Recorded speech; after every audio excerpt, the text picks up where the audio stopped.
so much that goes into creating the Southern Christmas Show experience every single year, and it wouldn't be complete without Christmas Tree Lane. So you can see a bunch of different themed trees, every single one with its own unique personality, its own unique style. And like I said, there's so many people at work behind the scenes, but Mrs. Claus's bestie over here, Miss Jennifer, is going to tell us exactly who you can come and experience this like a pro. Jennifer, I'm so happy to be at the Southern Christmas Show. Thank you for being here. We're excited. So I know we're all excited, but when you walk in, there can be a little of an overwhelm. So if somebody's a first-time shopper and maybe they just want to make sure they don't miss anything, what are some of your pro tips for experiencing the show? My very number one tip is to make a list on your phone. What are the presents that you're buying for the holiday this year? But also think beyond the holidays, right? So you're buying Christmas presents, yes, but you're also buying birthday presents, hostess presents, and other presents throughout the year. What do you need to actually buy for? Make that list so you are making more informed decisions as you shop the show, and it'll help you make those decisions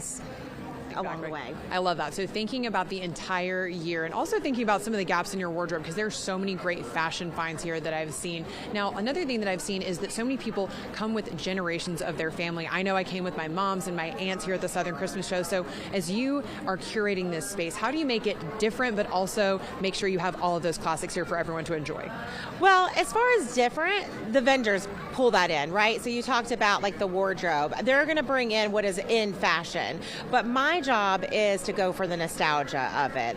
There's nothing wrong with this show. I don't need to break it. I just need to bring the Christmas tradition every single year. So we try to find traditions and themes for the entrance that are really going to speak to people. Like this year, we're Santa's Workshop. There's a lot of retro toys there. So it's making people think about when they were a child and those nostalgic toys that they really loved playing with.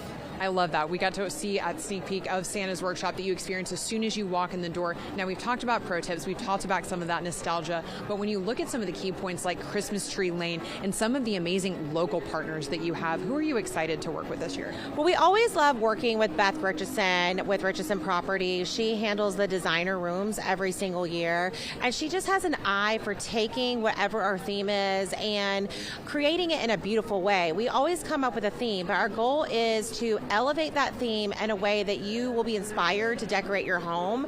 And so, yes, you see the designer rooms, but you mentioned the trees. There's 12 trees here. There's a variety of different designs that go along with everybody's aesthetic as well as various budget points. So it makes it easy for you to kind of think about how you can do that in your own home.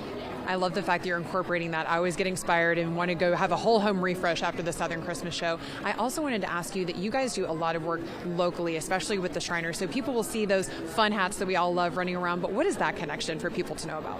Yeah, I mean, obviously we're about celebrating the holidays, but as a local Charlottean, I want to give back and do stuff that matters. And so, as you mentioned, we do have partnerships throughout the community. We do work with the Shriners, and they bring Santa in, they sell the bags, and they also do shuttles, and what they earn from that goes to the Children's Hospital. We also work with the Sandbox, and they serve children with cancer and their families in the community, and they get the net proceeds from Preview Night. And so we try to just figure out in ways that we can integrate partnerships that we can give back to the community in creative ways. I love that. And you guys are always expanding and making that bigger. Now, speaking of expanding, I want us to walk down here just a little bit, Jennifer, because like you said, vendors are different every single year. Jordan, we'll let you lead the way. But Jennifer, what should people know about the layout? So if they're coming and they really want to attack the space in a holly jolly way and not miss anything, what's your recommendation for that? Well, first of all, wear very comfortable shoes, yes. No heels.